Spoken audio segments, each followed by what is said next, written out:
Welcome to the Miami Heat Beat live free agency podcast.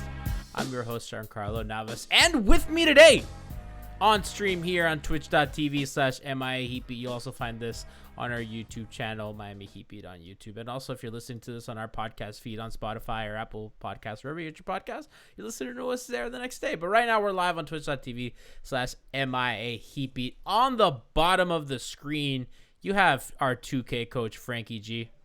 What it do, baby? On the left of me, we have our draft expert, Alex. I need a better name for you other than draft expert. Well, I was just working on it. The people voted on my new Twitter handle. So I went with Alex Musibay, my name. But people in high school used to call me Moose. So, whatever you guys want to go with. The Moose. Alex Musibay here. It's going to be doing a lot of stuff with Heat Beat. So we're here. We're ready. And we're ready to talk some free agency and kind of explain to you what the hell's going on. So I guess I don't even know where we start. Do we start with, I guess we have to start with Meyers Leonard, right? So Meyers Leonard gets this 2-year contract. It's about 9 to 10 mil. What is it? 9 mil a year. Mm-hmm. First year, yeah. So the way that this works is that Meyers, when you automatically sign a 1-year deal with a team option, that triggers a no trade clause, right? So it's not that Meyers Leonard goes to the Heat, hey guys, I really want a no trade clause. It's just a permutation of the salary cap. So he signs a 1 year, there's a no trade clause automatically. And they signed Gorin to essentially a 1 year, $18 million deal with a team option, and the second deal that they will very much decline. As you can see on the right of the screen, we have a little free agency ticker, and Leif of 5 Reasons and Clutch NBA reported that he'd have to move quickly to replace Jae Crowder if he moves to Dallas, LA Clippers, or LA Lakers, as they just reported. So I think the Meyers and the Jae thing have to be looked at kind of at the same time, right, Franky? Because we look at this weird contract for Meyers Leonard. And at first, it's like, well, okay. I mean, they between him and Iguodala and Kelly Olynyk and the 7-point trade exception, they almost get $40 million in expiring money or basically free money that comes off the books in 2021. That a team like Houston, for example, with a cheap ass owner who's broke, might find that appealing with some draft picks and some young players that are under very inexpensive contracts like Tyler Hero or Kendrick Nunn or something like that. So, but if they can't really move Meyers that easily, the deal becomes a little confusing, and part of it maybe they just needed to get into the over the cap to operate as an over the cap team with the exceptions, because if they didn't feel confident in Jae Crowder coming back to give them that money, that might be it. Yeah, so the Meyers deal definitely caught me off guard, but it's Andy Ellisberg. He knows what the fuck he's doing. Nobody knows the salary cap better than him. So I'm sure a lot of people are speculating that, the Heat went to Meyers and said, hey, we're going to give you a little bit more than market value your first year. And, if we do find a deal for you to move on, we'll you help us out because we overpaid for you. If all else fails next year, they can guarantee that year for him. But I think it was definitely with the mindset of, we need to put in some more money into some bit players with expiring deals, so they are flexible with trades, because they're only like big money deals. If they move on from or Andre now, they only have Goran and Jimmy, and you're not moving to either of those guys. So chat's asking, we can't trade Leonard. A bunch of caps and exclamation points and question marks. If no one was offering him any money, we can't trade him. Why didn't we lowball? And I guess the thinking is, if you want to trade him next season, you could pick up his team option and then move him. You can't trade him this season, but you can next season, right? So I guess the idea is, well, at least we have this salary, right? Because at the end of the day, we have to understand that he's cap situation. Goran had a $28 million cap hold. So you had to sign Goran first, because the Heat only had about $22 million in cap space, give or take whatever Precious's guaranteed salary is going to be. So the Heat really had fake cap space, because what you have the $22 million in space, you have to sign Goran first, because literally you cannot sign any other players because you're now over the salary cap. So you signed Goran first to this $18 million offer, and that doesn't leave you a lot of salary left. You're not going to sign Danilo Gallinari with that salary. You're not going to sign many guys, right? Especially guys that want years. So the idea is, well, we'll just sign Meyers over the cap. We'll keep our guy because why not? And then we'll just use the biannual exception or the mid-level exception, right? The thing you can now say is, wait a second. Why didn't we just use the remainder on like a guy like Wes Matthews, who took $6 million with the Lakers, right? Because, I mean, Goran's figures at 18, that leaves you about 3. I mean, it's still not enough. You get what I mean? Like, Goran's figures at 18, you're capped at like $20 million.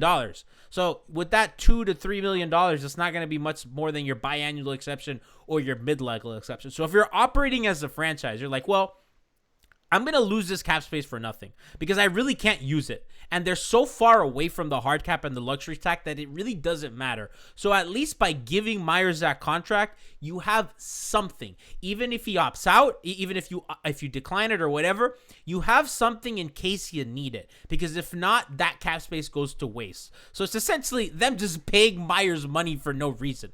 Because it would appear that Jay did not want to be here. Yeah, Jay wanted to lock up some years.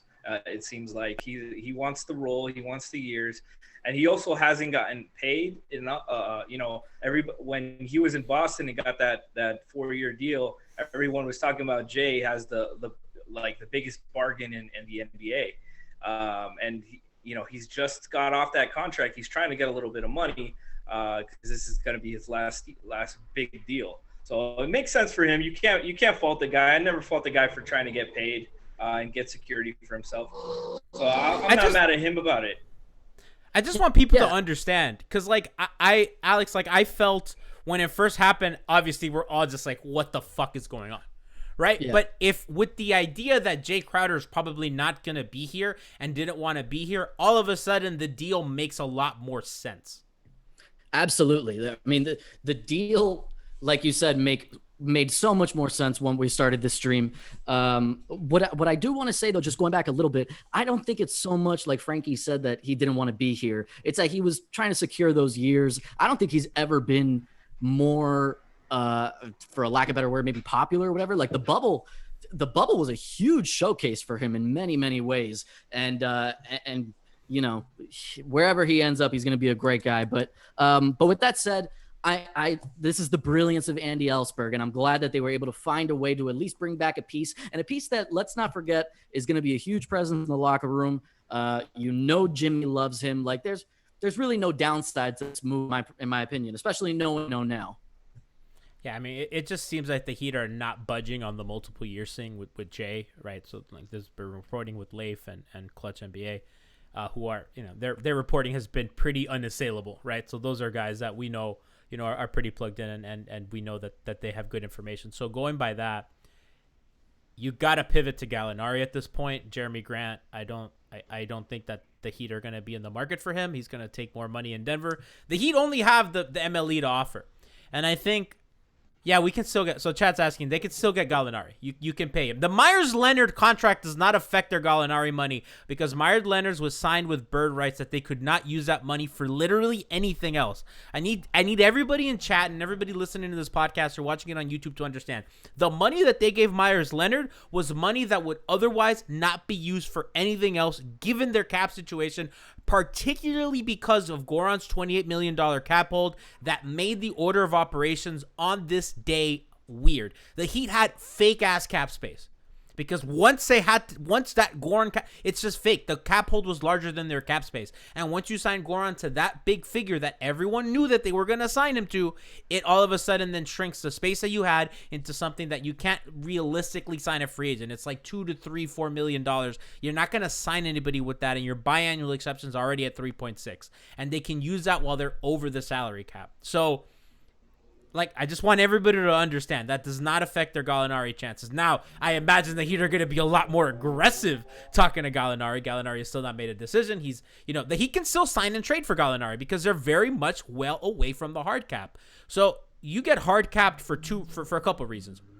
In the Heat situation, you get hard cap when you use your full mid-level exception. So if you use if you use over $5.7 million of your mid-level exception, you get hard capped, which the hard cap is at $136 million. The Heat right now sit at $109 million, right? So the Heat are right at the cap. The cap is at $109. The Heat are at $109. The hard cap is $136, right? So, well, I think they're a little bit above because of Precious's contract, but they're right above the salary cap. The hard cap's at $136. So you can still realistically do a sign and trade for Gallinari if Gallinari wants more money for 1 year. The issue is him extending into multiple years after that because the Heat don't seem to budge on that. So what you can do with the sign and trade is you can non-guarantee the second year. I'm not sure Gallinari would non-guarantee the second year, but anything is possible, and the Heat seem very aggressive. So if they want to give Gallinari a nice big-ass contract, they can. They will comfortably be able to under the hard cap. And I think, Franky, they have, 2 roster spots left? Yeah, I think so. I think they're expected to bring back Gabe Vincent. He signed his qualifying offer for the two-way player today. So it's expected. I mean, they're going to need bodies for COVID, for a COVID-shortened season. I expect them to try to sign as many guys that know the system already. There's not going to be a G League, not going to be a Summer League. So, you're going to get guys that are already familiar with the system. And like you said, they have options. They can, and one of the things, we talked about Wes Matthews earlier, that he did sign for only 3.7 million with the Lakers, but he's probably going to start for them. Roll has a big deal, has a lot of value for those guys, especially the guys signing short deals, trying to prove something. And right now you have a spot. You have a guard spot or a forward spot, depending how you want to play. Worst case scenario, Meyers slotting next to Bam isn't a bad option. Kelly slotting next to Bam isn't a bad option. Meyers was the starting center for one of the best regular season lineups all season. And then when playoffs start, not play him, and that's not a big deal. This is not a basketball thing, though. Let's make this clear. This is not Meyers Leonard is not a basketball thing. Maybe they'll start him at times, but I mean, in the playoffs, when it's nut cutting time, Meyers Leonard's not going to see the court. I think we saw that pretty clearly this year, and I think we know, that's just not going to do it for them. Yeah, I totally agree. But I do think there is going to be a role for him at the start of this season. Franky brought up a great point, not just the COVID situation. That's going to be an issue for every team this year. But, although Bam is young, this quick turnaround time, at least for me personally, I don't want these guys to be hitting the ground running the way that they normally do on a regular year. And the same goes for Bam. I know he's got fresh legs, but that last run that everyone had, that's going to take a toll. So I want Meyers Leonard, who didn't get many minutes there towards the end. He should be a big player at the early start. I think Precious had some minutes at the season. So there is going to be a role for all of these guys. And like Franky said, especially when you're taking a shorter year deal and a shorter value on your price, you want a higher role so that way you can capitalize on it the next offseason. So, again, I said it earlier. This is the brilliance of Andy Ellsberg, and I'm excited. We do have options moving forward. Heat fans need to understand that Andy Ellsberg knows what the fuck he's doing. No question. We need to stop and abandon this idea that Andy doesn't know what he's doing because they gave James Johnson a 4-year contract. I think that needs to go out the window, right? As much as I scratch my head at the Meyers contract. Listen, I'm not a Meyers Leonard fan. Everybody knows this. I've made fun of him on the show many times. it makes sense given what they did. And Goran, I think that was inevitable. We all knew, and Jimmy loves him, and Jimmy loves Meyers, and I don't think that's a small part of this either. I think you got to make your star happy. Got to make your star happy. Go. Let's not forget they kind of came in together, and at the end of the year, he made a very, very clear point that he wants specific people. He said he wants everyone back, but he was very clear about Dragic and Meyers. He felt like those were his guys in the locker room that were really helping him keep it together from day one. And there's really no price you can put on that type. So, remember when they both got here, Meyers was his 3 a.m. practice buddy before Hero joined the team. And that's a big reason. Like they build a bond, and even when Meyers wasn't playing a lot in the postseason, playing at all, he was a great teammate. You saw him cheering on, yelling coverages, calling screens out from the sidelines, and you don't have to do that, but you're doing that shows that you're a teammate. And like Karmic Bede 7193 on the Twitch stream says, Meyers didn't get to properly rehab that ankle injury because of what happened with COVID.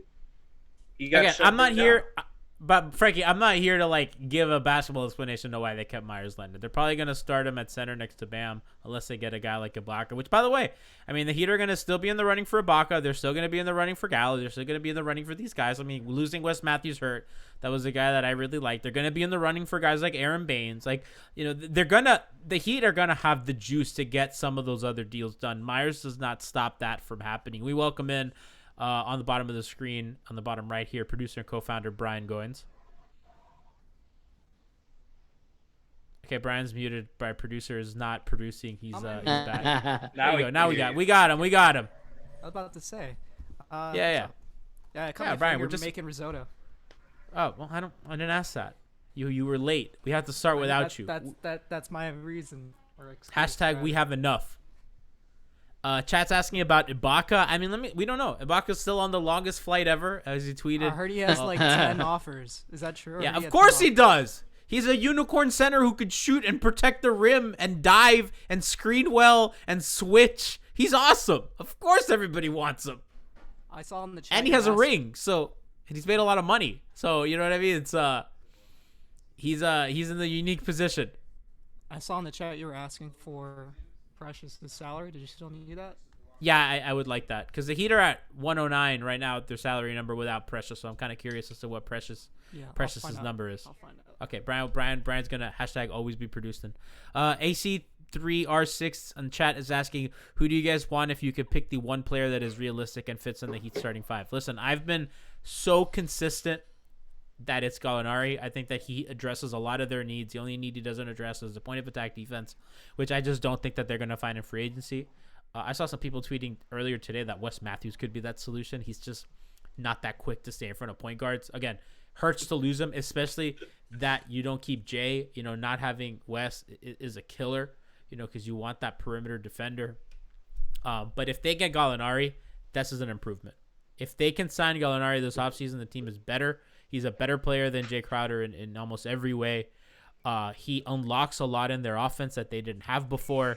He's a 3-level scorer, can get to the free throw line. He can shoot threes. He can play in the mid-range. He can get to the rim. He can switch a little bit. He can play both sides of the dribble handoff, either as a big handing off or coming off of that handoff to shoot, to drive. He can shoot from the corners. I mean, the dude is awesome. Fits into everything that they do. Would fit in really nicely to the sets that they run, from their pistol action to their inverted horn sets to their handoff offense. He's always moving. I mean, the fit is so seamless. I am in love with his game. I've always been, and I just think this is a really great place to maximize him. That's why he has so many suitors. And I think that there's a lot of talk about how he shrinks in the playoffs, but I mean, he'll have such a reduced role here on offense. I mean, it's going to be Jimmy and Bam, really triggering all their sets. And if Gallo's just kind of playing secondary third offense, you know what I mean? He'll be the second option scoring wise, but he's not going to have those kinds of defenders guarding him. I couldn't agree more. Listen, I am a massive Jae Crowder fan, but you get me Danilo Gallinari. And, thanks, Jay. It was fun while it lasted. I mean, it's like you said, this guy unlocks a different level of our offense that we haven't seen yet, that I know that we're capable of. And trust me, I'm sure Spo knows too, because there's no question that's the premier target this offseason. So chat saying, are you not worried about his defense during the playoffs? Listen, Spo made Gerald Green into a decent defender. You don't think he's going to make Gallo with that wingspan and that body type decent? Get out of here. They had Gerald Green playing fucking defense. Yeah. Let me tell you something. For as much shit as everyone gives Kelly Olynyk, he was not the worst drop big. And that was mostly a Kendrick Nunn fault, right? That was mostly a Nunn and Dragic thing. I mean, Olynyk was very positionally sound, played well in the system. This is a team. I mean, let's talk about getting the most out of guys. I mean, when the fucking games counted, Goran was feisty on Kemba Walker. You know what I mean? He's old. It's not like he's gonna play that way for 82 games. You know, Duncan. Chas making a good point. Duncan's also improved on defense. He's not. Again, skinny guy is gonna get picked on a bit by bigger guys and switches. It's gonna happen. By the way, Duncan absolutely got better in that Lakers series, was hedging a lot better against LeBron pick and rolls. I mean, Miami's going to be fine defensively if they have Gallinari. I have no qualms about that. I mean, this is not the Knicks. This is not Doc Rivers. No disrespect to Doc, but Spo's the greatest fucking coach in the league. Let's get out of here with that. I don't need us doubting the coaching staff that made Gerald Flocka Green a plus defender, or at least not a minus defender. I couldn't agree more. Plus, it's a defensive scheme thing. It's a team defense. It's not like other franchises where yes, an individual defender, his level is going to change things. It's like you said. I don't have that issue here at all, and I think the offensive upside far outweighs whatever you may lose a little bit defensively. Yeah, I mean, it's just. I think we're overthinking things. I mean, if they get Gallo, it's a clear upgrade. Now, I don't know, guys. A part of me, if they don't, we have to also think about the situation if they don't get Gallinari. Who they can pivot to. A guy like Aaron Baines, I like, but kind of a little bit redundant with Meyers Leonard. I don't really know if they're gonna go that route, especially when they have, Precious already as a big. You don't want to overstock your big man position. Paul Millsap's a guy I love. Elite shooter, has gotten better every year as a shooter. I thought in the playoffs he did as well as anybody did on AD. Woj bomb. Danilo Gallinari finalizing a 3-year deal with the Hawks. Wow, I fucking knew it. You know what? All that talk about him wanting to fucking join a contender. You called it. You said it. I smelled that bullshit the whole way. That guy, when he didn't take that fucking deal with the Heat, and he's like, oh yeah, now I'll do the same exact deal for one guarantee. Wow. Fuck out of here. Bullshit. Now that's a blow. So all of a sudden now, Miami really has to pivot hard. I mean, they're going to need to replace that starting small ball 4 spot. All eyes on Paul Millsap at this point, I think. He's not I think all eyes on Paul Millsap. Hey, Crab called him Gallo Italian Joe Johnson. Well, now we slander him. I said way too many nice things about him. Wow, so chat saying that Clutch NBA said that Millsap is interested in the Heat, but they haven't responded to him yet. Don't do that to him. Ugh. So I have a question for y'all. Now that they brought Meyers back, Gallinari is going to make $20 million a year. Yeah, he was going to take a discount to win. That guy. He was going to take a discount to win. That's double the MLE. Yeah, man, Atlanta. Fuck out of here. Fuck that. We don't need him. Well, First of all, I just want to reset the pod real quick, and I want to come in with a take on why this team doesn't need Danilo Gallinari. Let's go! Right? Why he's the worst addition for this possible franchise. I got one. Because he doesn't have the guts. Gutless. No, it's his name. Howard. His nickname is the Rooster. Fuck that cock. So Gallo's out. Oh my God, my basketball hipsters. All right, Paul Millsap. He'd have to stop treating Paul Millsap like Bumble girls treat me. Gotta answer. You gotta answer Paul Millsap. They can't do him like people do me. We need him here. Is Paul Millsap a VTuber? Paul Millsap's not a VTuber. Listen, if he can get Graugura on a nice 2-year deal with an option, I mean, he got some veteran experience. He's 9,001 years old. I mean, just saying. Man, but Millsap's a great option. He's an apex predator on defense. Listen, I would love Millsap. I'll fucking go to war with Millsap all day. I fucking love that guy, and I think that his kind of decline is I think some of it's fair, some of it's been a bit overstated. He did as good of a job as anybody did against AD in the playoffs last year. That's also co-signed by Nekias Duncan, literally the smartest fucking person covering the Heat. Sorry. Shams just reported that Dwight Howard is going to the Philadelphia 76ers. No way! Hold on, why is it not on our ticker? Yeah, why is it? Where's it? What happened to our ticker? I don't think it's on. Shams, do you not have Shams on the ticker, Brian? He is supposed to be on there. Add him to the little ticker. He's not Oh, hold on. There's a filter on here. That's why. Okay, well, fix it. Fix Shams up so we can get, on the right side of the screen, we have our Twitter ticker. You see Bobby Marks talking about the Atlanta Cavs situation. You got Adrian Wojnarowski. You have, of course, our own, or not our own, but our Heat Beat alumni Lefty Leif. I updated it. I don't know if it's going to update on here. It should be the same whatever. thing. Well, it should be the same thing. No, it should be. Okay, well, it's not there yet, so we'll figure it out. It'll happen eventually. All eyes on Millsap. I really do want to ask Franky. How about this, G, on your end, do this. Yeah. You see on your tweet deck these little where it says Miami Heat Beat free agency watch, and then you have these sliders on the right of it. Yeah. Click that, open it. We're producing live on air here. Okay. And then you see where it says tweet content. Tweet content? Yeah. Then just remove everything that's in excluding. Gotcha. You guys get to peek behind the curtains a little bit. Hey, we're back. Look at that. Shams is right there. Tim Reynolds is right there. We're Gucci. I was trying to put a filter so we don't get any Miami Dolphins and all these other, because we have Barry Jackson on this list, and I didn't want all the other non-NBA news on here. All right, my dog just barked. So thank God, mine's not the only one. So Dwight going to the Sixers is really funny. I mean, I guess he's a quality backup big for them. I mean, I don't really know after.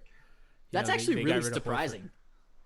That's, to be honest, now that I think about it, I mean, he's their best backup center now. I mean, they have a guy to back up Joel Embiid, doesn't have to play a lot of minutes as a role man to play with. Yeah, I mean, I think if Joel has health issues, he's not a bad option as a pick and roll partner with Ben Simmons. I mean, I think the point stands with them, and Alex Toledo and I talked about this last episode. Rodney Hood signing with the Blazers on a 2-year deal. That hurts. He's a good guy. Okay, so Albert Namad actually has some Gallo updates. Gallo turned down a presumed 1-year, $23 million extension offer with the team for an option for another year at $24.9 million with the Heat this season. He now gets 3 years with the Hawks. So the Heat offered a pretty chunky deal, $25 million. Fuck him. He didn't want to win. Seriously, that's a great offer. What the hell? And that's kind of what I was telling you guys. I mean, what that probably was a Albert would have to correct me, but I mean, it would have to be a sign and trade with a non-guarantee on the second year, which is probably why Gallo didn't want to bring. But that's a nice offer, $25 million for the year. I mean, that's it's not bad at all. And you play for a winner. It's surprising. And he would have had his bird rights, and they could have re-signed him if anything happened with Giannis. That's a great point. Fraud. I don't know what his cap hold would have been, but yeah, I mean it's. Oh yeah, but they could have let him go, sign and trade. You would have had more options. It's unfortunate for the Heat because of course you want them to have the guy like that. So if they don't get it and if it comes down to Millsap or Ibaka, Franky, who would you rather have at the MLE? Dang, I like them both. If we're assuming 1 year, one or two non-guaranteed on the second, I probably lean towards Millsap probably.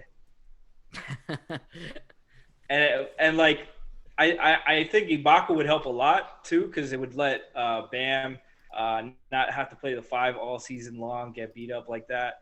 But if you have Millsap, you can start him in the playoffs start Meyers or Kelly or whoever during the season. Let Bam, not wear his body out, especially coming off these shoulder injuries and neck injuries.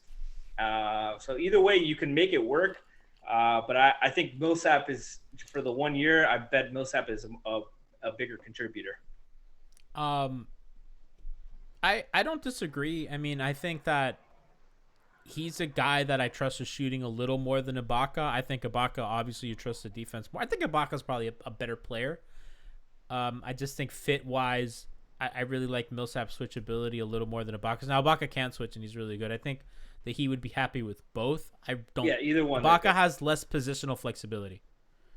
And offensive versatility is in Millsap's favor, too. He's a good passer, can play at the elbows and the wings, can shoot, can post up. He's got a lot more versatility offensively. I think it's similar to Gallo, in which he can also play both sides of the handoff really well, which I think is a big... Listen, I think that, the Heat are unique because they have really three pillars to their offense. There's an Alex Kennedy bomb. I have to find it, but... Alex Kennedy bomb. Let's see. What did Alex Kennedy say? I have no clue. Basketball news. Shout out to Nikias Duncan. Brian, you just can't stop the show like that. You gotta have things on hand. I was just looking. That's all the chat. All right, here we go. Mavericks and Heat both tried to complete a sign-in trade for Danilo Gallinari, but couldn't get it done. Yeah. No, it makes perfect sense. And I imagine the non-guarantee on the other years is what really was the kicker there. And I mean, listen, he's gonna be happy in Atlanta as a 10 seed, and I really hope him well. I mean, listen, a fellow Italian man like myself, he's from Milan, my favorite city outside of Japan or Miami. I don't know. I mean, it is what it is. Serge, I think, kind of partners a little better with Dragic as a role man, but kind of going back to my point earlier, Miami really has three prongs to their offense. Which is their handoff stuff and the shooters coming off of it. The Jimmy Butler kind of picking on switches, and then the Goran Dragic north-south kind of thing, right? And, Ibaka really helps Goran. He can play with Bam as well, and I think that gives them kind of gear that they didn't have last season, where you could play these two bigs that are really fucking good and really smart, and one of them can really shoot. And I think he's a better defensive player than Millsap at this point, which helps. I mean, but again, they're not in the conference with the Lakers, but they are going to have to play against, teams like the Nets and the Sixers. So it's interesting. I think that those are going to be the two guys that it really comes down to for the Heat going forward. I mean, their markets dried up pretty quickly today. I'm not going to lie. Yeah, this free agents class wasn't that big, and you have limited options, just only having the mid-level exception, really. But, I mean, they could always repivot and, give Jay a larger chunk of the mid-level than they were planning to if all else fails, if they can't. No, but see, I don't think – I with Jay, it was a year thing. I don't think – I mean, because they could have just given him they could have given him $50 million and been fine. They could have given him the 1 year $50 million, and that wouldn't have really affected their cap situation. Yeah, so it was totally a year thing. Now – apparently, the Heat are not 100% out of the J thing yet. I think now that the Gallo domino has fallen, I think Dallas could be more aggressive for Jae Crowder. And I think Miami and Dallas are both in the Giannis sweepstakes. They're both been linked to him. So it's curious to see if Dallas is willing to dip into that 2021 space to give Crowder the years he wants. Miami seems to be pretty firm in not doing that. Probably with Gallo as well. I mean, the $25 million in the sign and trade the second year would absolutely eat in their cap space, which tells me that was a non-guaranteed second year. So I don't know. There was an interesting tidbit from Woj about the Gallo deal. So he was saying how among any player over the age of 30 who hasn't made an all-star game, he's made the most amount of money on this new contract. It's all about winning, though. All about winning, baby. All about winning. Let's talk about how Dwight was supposed to be a Laker. Shams had reported it, and then Shams deleted it, and then Dwight just changed his fucking mind. Oh, man, that was hilarious. What a turn of events. Chad, are you happy with how the night's going for the Heat? I think Chad's they're miserable right now. I think Danilo was a blow. It was for me. That was the only free agent that I was actually, really excited for. Although I will say, kind of going back on the Paul Millsap thing, because Paul Millsap is my fallback option. Yeah. Come here. But I'm going to hit you with something. I would love to see the Ibaka personality on this team. I think there's a lot to be said about chemistry. We looked at Crowder and we didn't think he was going to have the big impact that he did, in the bubble. I think some of that goes for chemistry, and I just think that Ibaka's mentality fits this squad so well. Now, Paul Millsap, on the other hand, gives you a little bit of what you were hoping Danilo's offensive production would give you. So, between those two options, there's still ways for this team to come out of this looking really good. So, man, the Rodney Hood thing was another guy. I mean, I didn't really have the heat in for Rodney Hood, but at this point, that would have been a really nice option for them. Avery Bradley's another guy that, now that the Lakers have Wes Matthews, the Heat should probably pivot if they can give him the biannual. I think that for a year, that'd be nice to kind of help their point of attack defense issues, right? Twitter's saying that Gallinari just wanted more vacation time to spend in Italy because he won't make the playoffs again. Facts. Yeah. That's winning rings for him. I love this. I love this pivot by Franky, just fucking slandering the shit out of Gallinari. I was here first. Welcome. I smell that bullshit a mile away. I'm I guess offended. I really am. The Western Conference really today is. I mean, the Lakers are the big winners. I think so far. Getting Wes, that's huge for them. I mean, that's such a great ad. Plus, getting Schroeder from Oklahoma City. I mean, the Lakers, I think so far, have had the best offseason for any of the really good teams. I think Philadelphia also. I mean, you really get as much as we love Josh. I think that them getting Seth Curry, kind of getting off Al. Kind of making their lineup make a little more sense is really going to help them in the long run. And getting Dwight, I think, is a good addition as a backup center. Oh, you want to hear some? Hold on, sorry. Some funny news from the 5 Reasons live stream. Apparently, Celtics and Dallas are apparently showing interest in Mr. Hassan Whiteside. That's funny. Listen, Hassan was born to be a Mav. I've said this. I've long said this. God, no, I don't want him here with Josh. Josh got away from Listen, I still like Hassan. I think Josh. You think that they're asking Josh, hey Josh, what do you think of bringing Hassan? What do you think Josh is saying? Fuck no. Yeah. Boston. How funny would that shit be in Boston though? Oh, I would love to see him in Boston. I hope it happens. How many Boston bros are like, hell yeah, we got a Whiteside. Wait, he's not white.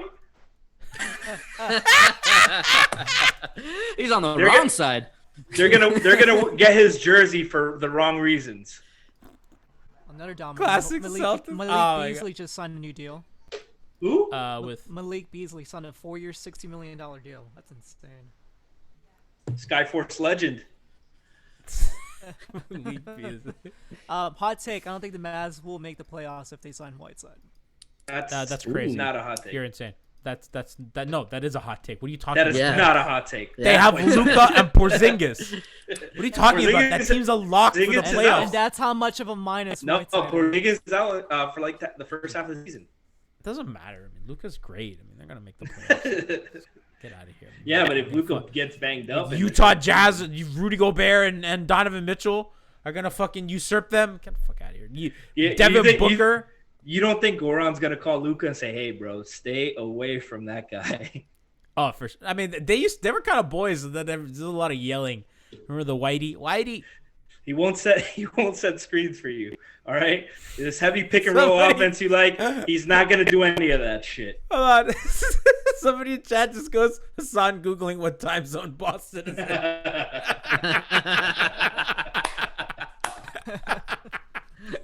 That's awesome. Hassan had to Google what a time zone was when he got sent to Portland. It looks like Howard's contract is non-guaranteed. Ooh, shocking. What the fuck happened? I need to know what happened there. That is so weird.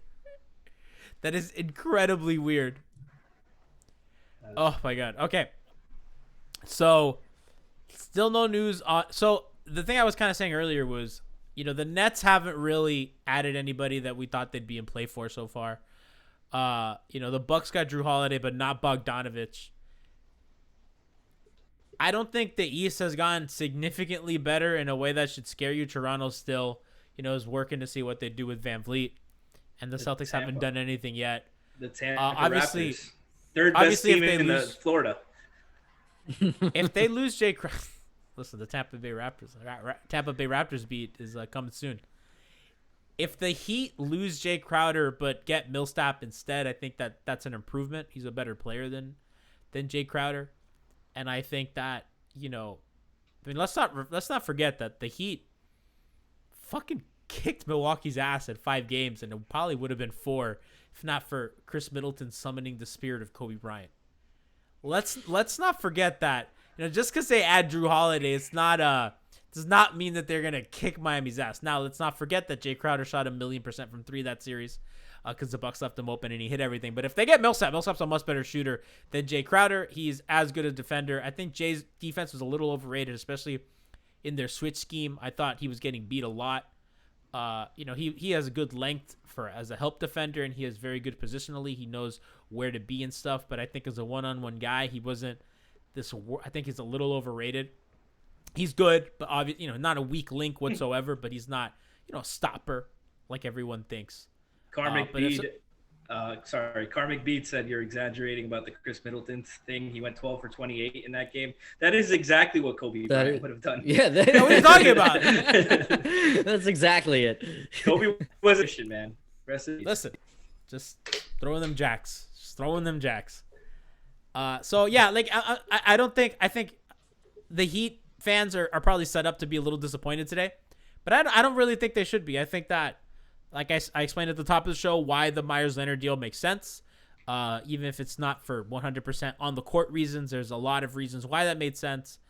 And for, if they can get a guy like Millsap, right? If they pivot to a guy like Millsap or Ibaka, all of a sudden, you upgraded the Jae Crowder position into 2 guys who are just fucking better than Jae Crowder is. I'm sorry. Yeah. And by the way, like, Jae Crowder's shooting really went back to earth. And I believe the Heat were a minus with Jae Crowder in the finals. I will double check that information right now. But well, I think part of that minus was because Iguodala and him were having to run the 4-5 so often, and those lineups were bleeding like blood has never been bled. So getting a guy who can play that backup 5 minutes like Millsap or Ibaka will go a long way. Absolutely. No, go, Alex. No, I was just going to say that, kind of hitting on what you were saying, I think Paul Millsap or Ibaka, truthfully, you're going to need that extra body there. And there's not going to be a big drop off from Jae. Like, we all fell in love with Jae because he fit the culture and he was hustle. And for those reasons, you should love the guy. But the offensive side was an issue in the finals. Go ahead, Franky. No, and we fell in love with Jae because he came out the gate shooting 44% from 3. Oh, if Jae was shooting 33%, we'd be like, okay, let's who else can play? He was shooting way above his talent level, and his defense was good enough. But the shooting, the two-way versatility was the thing that made it. Once you saw when he shot 30% in the final, whatever you shot, wasn't 40% for sure. How much of a difference of a player he is. I'm trying to pull up those on-off numbers right now for Jae Crowder, because I think a lot of his kind of the high end of him. I have it pulled up right now. The high end of him is really what he does, as a shooter. So on the court, the Heat were at a net rating of 0 with Jae Crowder on the court. In the finals? With Jae Crowder off the court, they had a net rating of 0.5. So they were trading water with him. Even. And he shot exactly 33% from 3 in the finals. There you go. And like I said, a lot of that is the Milwaukee stuff. So I think that if they lose him, I think that, because of the timing of the trade, it's going to be looked at as a bigger deal than it is. But if they can replace him with something similar, maybe even a little better, I don't really think that it's too big a loss for the Heat. I think that we don't have to panic. Yeah, and chat mentioned Jabari 080. mentioned Justin Holiday. That's not a bad option either. You got a wing guy. You can pair him with one of the bigs in Millsap or Ibaka, and that's a great option right there. Yeah, so chat's also saying about maybe re-signing Derek Jones Jr. They don't go after Millsap. The thing with Derek is, he's going to want years, and I don't think Miami's really going to be in the market to give him years. Yeah. And by the way, guys, let's not forget that at some point there's going to be a buyout market. So you don't want to just use your salary cap, on Derek, right, just to give Derek money when, if you have an MLE come buyout time, you don't know what's going to happen in Houston with Tillman Fertitta's cheap ass. You don't know what's going to happen in Washington. You don't know what's going to happen with Toronto this season and who they might buy out. Guy like Norman Powell, you don't know the guys that maybe you could use an extra wing who could shoot in the playoffs, or anybody. I'm just throwing out names, but if you keep your biannual, if you don't use them this offseason, it's not the end of the world. It's going to be a buyout market, and then you're going to be equipped with the most money and a contending team. So, absolutely. If they completely strike out, you're also going to have a buyout market, and what's going to be probably a very active buyout market because teams are going to want cap space. They're going to either be punting, they're going to be fighting for draft equity. Now, remember the 2021 draft. Isn't that the draft? It's a huge draft. It's a lot of really top prospects. It's supposed to be a really deep draft. Brian, is that also the draft where high school players are declaring? Not official, but that is projected to be the draft where there will probably be like almost two classes in one. So teams that are not good may want to cut some guys that might be bumping their win totals a bit. I think that's the Heat are gonna. Yamoni Bates. I think that's the Yamoni Bates class plus the other guy. That's the that 7-foot kid from high school. Who's You're making up names. Chet. I don't remember. What's his name? Chet. I'm blanking on the last name. Yeah, I don't remember the last name either. But I think Chet was a year. Yes, there you go. But I think he was a year above him. I think Imani Bates is a year younger. I think Chet is a senior now. So he'll correct. Yeah, he'll be one and done for 2021. You're right, Brian. Okay, so it'll probably be him and Cunningham as the top two prospects for next. No, year. Cunningham is this season. He's going into college this season. I mean like the following. And we're saying like 2021 draft prospects. Oh, yeah. Okay. Because if the high school kids can declare, then obviously that changes the math on. There's gonna be a couple of really good prospects. No, I think Chet is 2022 then. He's a senior now. But anyways, yeah. Well, if he's a senior now and have to go to college, he could possibly. Oh, that's right. That's right. I got from high school to the NBA. My fault. I'm still thinking one and done. Yeah, you're right. So the other thing to kind of also think about is, trades in mid-season. So even if they can't trade Meyers Leonard, they're going to have Kelly Olynyk's $12.5 million expiring. They're going to have a $7.5. I don't know, Brian, when does that $7.5 million trade exception expire? It got extended to, I think, March is what I saw from okay. Albert. I can give the exact date. Double check. But they're, in theory, they're going to have Olynyk's $12.5 million expiring. They're going to have a $7.5 million trade exception. And they're going to have Andre Iguodala's $15 million expiring with the team option. That's some pretty nice salary that you can put together for somebody at the deadline as well. So, they're going to be in the mix for trades. They're going to have, a guy like Precious, who we don't know how he's going to develop. Obviously, Tyler Hero and Kendrick Nunn still on this team. So, KZ. They can still get KZ, which obviously, if we don't know what he's going to look like. If he gets some playing time and he becomes some facsimile of Jae Crowder or better, let's go. Oh, Christian Wood signing a 3-year, $27 million offer with the Houston Rockets. It's really good for Houston. Wow. Yeah. Wish they had kept Robert Covington. You know what I mean? That would have been a really nice kind of guy to play. But, now you have PJ Tucker with him and West. 27? 327, yeah. That's probably their mid-level. No. They're over the cap. Are they? Yeah. That's surprising that Christian Wood. That's their mid-level. I mean, I didn't think Miami could be in play for Christian Wood just because they were going to be offer him years, and he's a young guy. He's not gonna, you know what I mean? He's gonna take his payday when he can. Yeah, absolutely. So I mean that's kind of the board that the Heat are playing with. I think that, it's not super sexy, but they just made the finals. They are defending conference champs. I think it's tough. without Gallinari to get, on paper better than Milwaukee. But, if they get one of those guys that we talked about, they're certainly in the conversation. Plus, the in-season improvements of guys like Tyler Hero and Bam Adebayo and all that. Brian, I know I'm putting you on the spot a little bit. Do you know, details on Bam's extension number? I know that you sent some in the group chat today about kind of his extension if he makes an All-NBA team. It's exact same as what De'Aaron Fox just signed. Basically, he can get, I think it's 15% of the cap right now if he signs, but 20% if he makes an All-NBA team. They could put language in the contract now. If he makes an All-NBA team this coming season, then he would be qualified for 20% of the cap. So it would basically make him like a 7 to 9 year veteran, which would be a lot of money, obviously. And I think there's a greater chance that he makes All-NBA over compared to De'Aaron Fox. So could you kind of give the audience? It could help him in a way if he doesn't sign his extension now, that he could say, hey, you can make a lot more money if you wait a year and sign next year. Because that was going to be the only reason that De'Aaron Fox is signing it now probably is because of the language, but the Heat could negotiate, say, hey, we don't have to give you the language now. We can wait a year and then kind of swing it that way.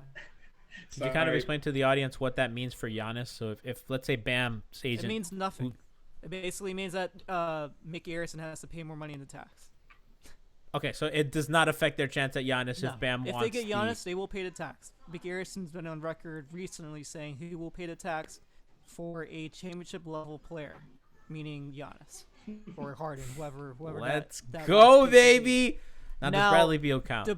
But the big reason why we want Bam to wait to sign his extension is because his cap hold is only about 14 to 15 million right now for next year. If he signs now, you replace that cap hold with his new max number. That basically eliminates about $10 to $15 million away from what the Heat could give Giannis, and that means there's really no way to get Giannis without a sign trade. Listen, like we talked at the top of the show, the cap holds make shit really weird, and it makes what I call fake ass cap space, like the Heat had this season. They had fake ass cap space with Goran Dragic's $28 million cap hold. Which, by the way, we haven't talked much about it. Shout out to the Dragon coming back. Guy played on a torn plantar fascia. Heat lifer. I want him to retire here.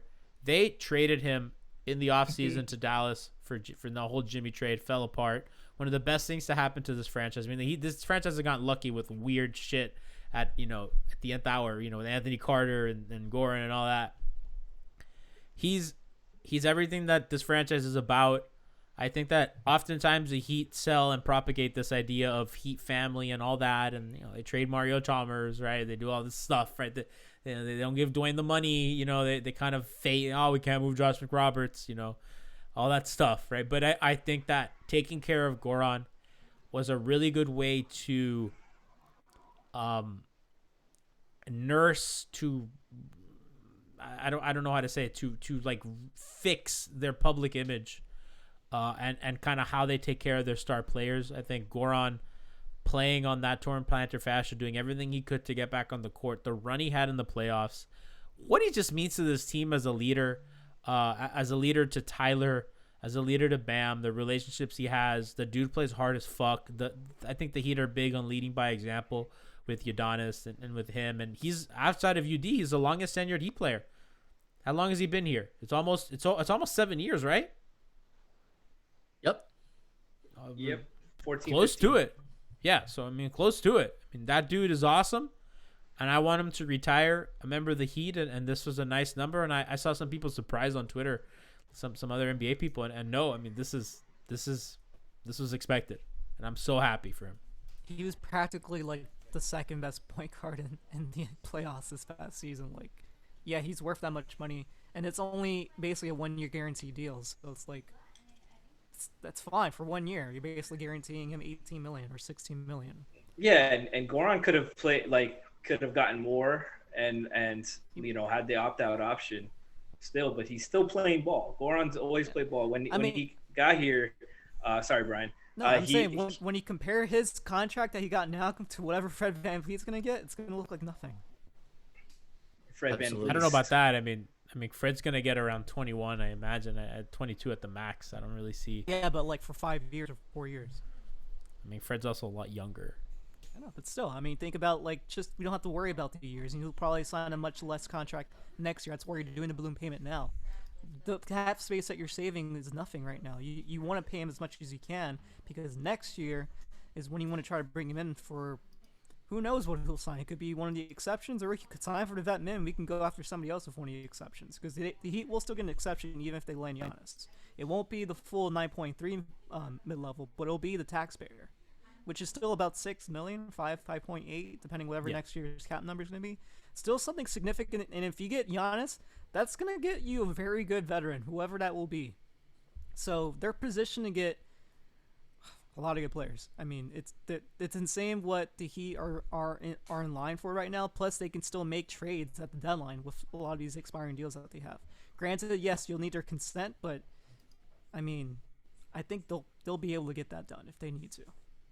You know, kind of pivoting back to the Christian Wood stuff, I just kind of want to talk about how funny this is and how, you know, we can complain about a lot of stuff with the Heat, but at least they're not doing this. They paid Christian Wood, the Rockets did, what Detroit paid a Plumlee brother.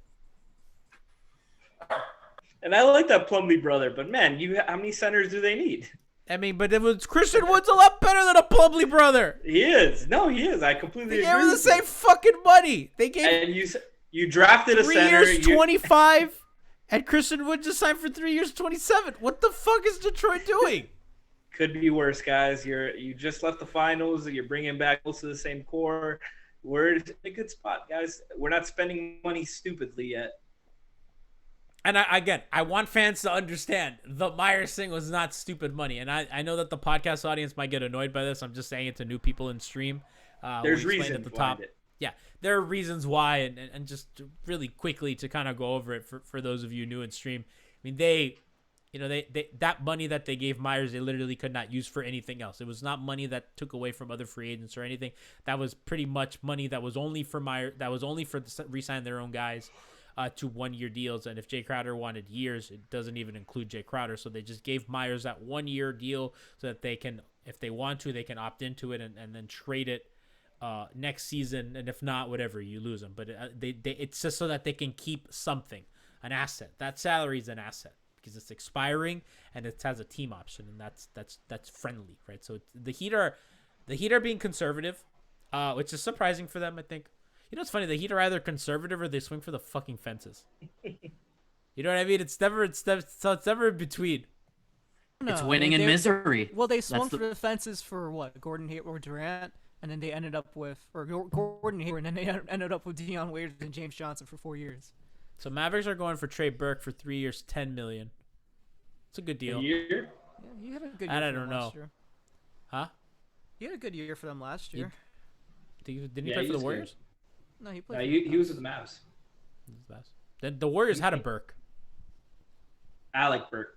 Okay, I was like, there was a Burke on the Warriors. I don't remember which Burke, but there was a Burke on the Warriors. Shams just tweeted Christian. Yeah, I saw Wood that. Remains engaged with interested teams. Oh. Man. Just reported that Christian Wood was going to sign. I think Woj did. Damn. Did Woj just delete the tweet? I think Woj just deleted the tweet. That's where I'm trying to check. I think. Oh, so. Woj! Sam said, "Get the fuck out of here!" No. Okay, no, it was Isola, Franky Isola. Oh, wow! And Woj retweeted him. Wow. Okay. Did Woj unretweet Frank Isola? Yeah, he did. Yeah, he unretweeted it. Wow. Shams came in here and said, "Woj, your cosign is wrong." On our timeline, I think. That makes sense. I mean, that seemed like too little for Christian Wood. Guess we'll see. He can't get in on that, unfortunately. I think the Houston fit's actually pretty good for him too. It does. But Tillman Fertitta is cheap ass. I mean, it's a mid-level. He can get mid-level anywhere. So yeah, but we also haven't talked about Chris Dunn as an option, as a guy to bring, that you could possibly bring in for like the biannual or something. They can even split up the mid-level. Yeah, you could split the mid-level with him. He's a young guy. He's a hell of a defender, one of the best defensive guards. That solves your point of attack issue. And if you sign a big, or you play a Meyers or a Kelly, You have the floor spacing needed with Duncan and Jimmy and Bam that you can play Dunn, or you can play Dunn off the bench, of course. Somebody tweeted, they quote tweeted Shams, and they said some competent GM saw that deal and said, "Hold on, I got $30 million for you right here, Christian." What the fuck is going on this offseason? Marc Gasol. I swear to God, if Marc Gasol goes to the fucking Lakers, I'm gonna fucking lose my mind. I'm gonna fucking break shit if Marc goes to the Lakers. I will fucking disown him. Is he still good? Yes. For the minimum? Bad. No. That's all they could I probably give swear him. to God, if this motherfucker goes to the Lakers, I'm going to fucking lose it. Someone says explain the biannual. Okay, so biannual is basically an exception that the Heat could use. That's like a max of 2.8, $3.6 million, but you can only give that once. You can give it up to 3 years, I think is as long as the deal can be. And once you use it, your team is hard capped. And then also, once you use it, you lose it the following year. So you can only have it every other season. If they don't use it this year, they can use it next year? Yeah, they could. Yeah, so that's also something to look for as well. That they might not want to use it biannual because they might need it for Giannis. Will they have the mid-level exception next year, Brian? They'll have the mid-level exception, and every team will. Every team will. It's not whether or not they want to use it. It depends which one they qualify for. Next year, the most likely will qualify for the room mid-level. Not the room, the taxpayer mid-level, which is like whatever the salary cap next year, probably be like around almost 6.8 million. So it's still pretty good. It's not going to be as much as we have right now, which is almost 10 million. But Brian, the non-tax player, the one that they have right now, that's like the average salary for the year, right? For the year, yep. Okay. So chat's asking me why wouldn't the Heat go after Marc Gasol? I don't know. I like that. I like that. I like it. I like it. I mean, I know a lot of Heat fans have Ibaka.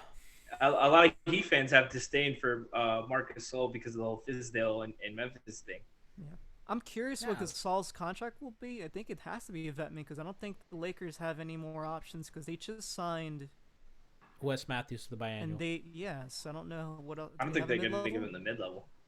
They might have a mid-level still. I don't know. I really don't know. I think so. They might have that taxpayer mid-level. So that's like what 5.7 ish. Possibly, but I don't know. It depends how much they. It depends like everybody else on that roster that they want to re-sign. I would take Mark. This has been a very weird free agency, and I want to give you guys a peek under the curtain for content creation. So last season, the fucking 6 o'clock or midnight struck, and there were like 10 million deals done, right? Now I think everyone's scared of being called a tamperer. So and it's been very slow. Also, this is a lot fewer free agents. Like Van Vliet's taking meetings tomorrow, right? So the Knicks and the Raptors, it's gonna be in Chicago. So that's weird. Take meetings now? I don't understand. Probably 6 p.m. It's not like it's midnight anymore. And are they actually visiting these teams, or are they just doing Zoom meetings? No, he's in Chicago, so I think they're going to Chicago. I don't know. They're actually flying? I don't know. Why? I don't. What the hell do you need to fly for? Just sign a contract. Bro, we know you're not going to the Knicks. We know you're going to the Raptors. What are you doing? Like, stop. There's not like he can't go to Detroit anymore because they're using all their money. What kind of pitch does he need? I think I don't know, man. Sometimes guys just want to be pampered and feel loved. People, this is the thing. People are creatures. They just want to feel appreciated. That's what free agency is, right? Go get your steak dinner, be wined and dined. I mean, you already know where you're going to end up, but enjoy the ride, baby. Exactly. Listen, I've never been treated that way. I want if I was a podcast free agent. Yeah, I could take meetings with Locked On and whoever wants. I'm available. Listen, I had a nice when we came to Blue Wire. I made Sam Esfandiari work for that. He had to call me. I had to talk to him for an hour. Sam has a very nice voice. You have to feel wanted. In Slovenia, that's what the Heat did. Sam took out a bus stand and a bus bench in Kendall Drive to get us. I felt loved. Shout out to Blue Wire. So yeah, I mean, guys, I think we're kind of wrapping up soon, Chad. I don't know if you have any more questions. It looks like things are kind of slowing down. We have the Marc Gasol news trickling in that he He may go to the Lakers. It doesn't seem that the Heat are really linked to him. Chad, I don't know if you have anything else, and I don't know if you guys want to add anything. Yeah, somebody in the chat kept asking about like potential starting lineups.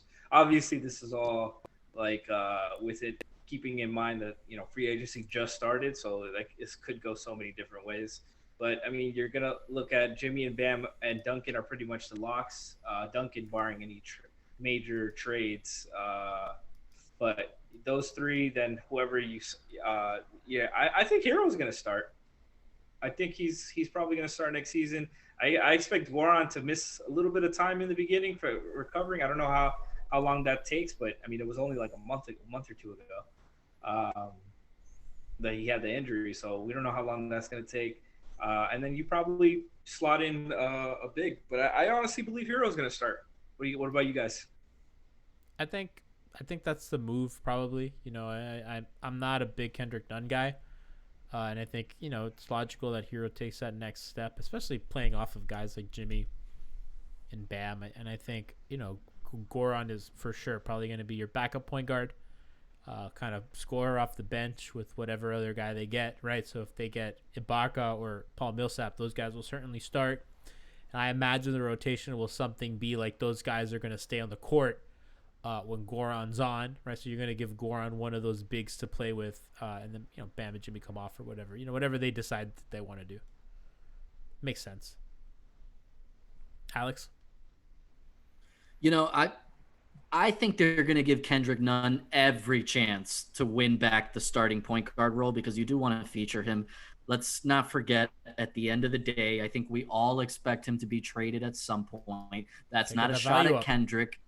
It's just the nature of the beast. So if you can get him to win the starting job at a training camp, I think he's the starter. With that being said, long-term goal, even after the trade deadline, I see Hero as your starter, and I'll give you a hot take. I think the second you make him a starter, he's a 20-point-per-game guy. I think that if they can get his value up to a point where he's a desirable player for some team, I think that Kendrick is a guy that has a lot of zip. I think zip is an important tangible of this game, and that's part of that's a meme and part of that's just true. I mean, guys like he's quick, he's athletic, get to the rim, can pull up, right? He has all the makings and on paper of a helpful guard.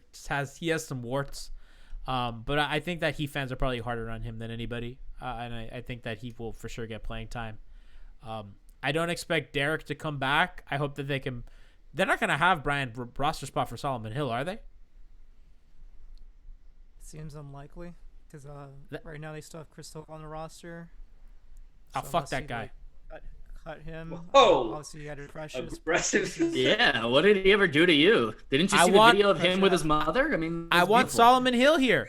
Solomon Hill, listen, Solomon Hill not only likes anime and games, also a Young Jeezy fan, which I learned last night. Now, listen, I am a Young Jeezy super fan. I own Young Jeezy t-shirts. I fucking love that guy. My favorite rapper of all time. Thug Motivation 101 is my favorite album ever. I think The Inspiration is the most underrated record ever. That shit's awesome. That shit's still good. I watched all of Young Jeezy versus Gucci Mane last night. I'm still fuck Gucci forever. I don't care if they're friends. I fucking hate that guy. I'm like so deep into Young Jeezy lore that I don't give a fuck. Fuck that guy. And if I thought that was gonna turn violent last night. Welcome to the Young Jeezy beat. Jesus. Listen, I've been waiting to do this show forever. I actually asked today. I go, is it corny if I buy the Snowman shirt? Is it corny, guys? If I buy the snow, I mean, I'm a white Hispanic. Can I buy? What? Get the fuck out of here, Lupe. Greater than Young Jeezy. Get out of here with that take. Is it corny if I buy the Snowman shirt? I'm gonna pull it up. I'm gonna pull it up for chat, and I'm gonna let you guys decide. But I mean, do you guys know of the Young Jeezy Snowman shirt? No. Silence. Okay, I'm gonna pull it up. You know what? I think I saw it on Spotify today too. I listened to the new album today. It was really good. I mean, that shit was good. I liked it. It's no Thug Motivation 101. Big ECA says you're simping. I am simping. Listen, I'm a simp. I simp so hard that I flew across the world to simp for a girl. Listen, This is no surprise to anybody. Everybody knows this. If you're a Heat Beat listener, you follow any of my 3 Twitter accounts, you know what a fucking simp I am. It was the Chris Silva slander for me. That shit came out of nowhere. This podcast aggressive. Took a turn. I'm just okay. I have the shirt pulled up for chat. Unfortunately, hold on. I'm create a screen capture here because I really need chat to I want chat to really determine if this is corny or not. So I'm gonna pull this up. But listen, I'm a Young Jeezy guy. I love him. I've always wanted him. All right, chat. Is it corny if I buy this? Can I buy this? I'm losing the chat. This vintage snowman tee, $35. It's corny. I think it's corny. I thought it was corny, but I don't know. I wanted to ask you guys. Is this the first time in Miami Heat Beat history that the fans would rather hear about the Raptors? The chat's out on me. The chat's out. I mean, I've always wanted one. I mean, since I was in middle school, but my parents wouldn't let me buy it because they realized that the snowman meant cocaine. So 14-year-old me wasn't really allowed to wear a. I didn't even know.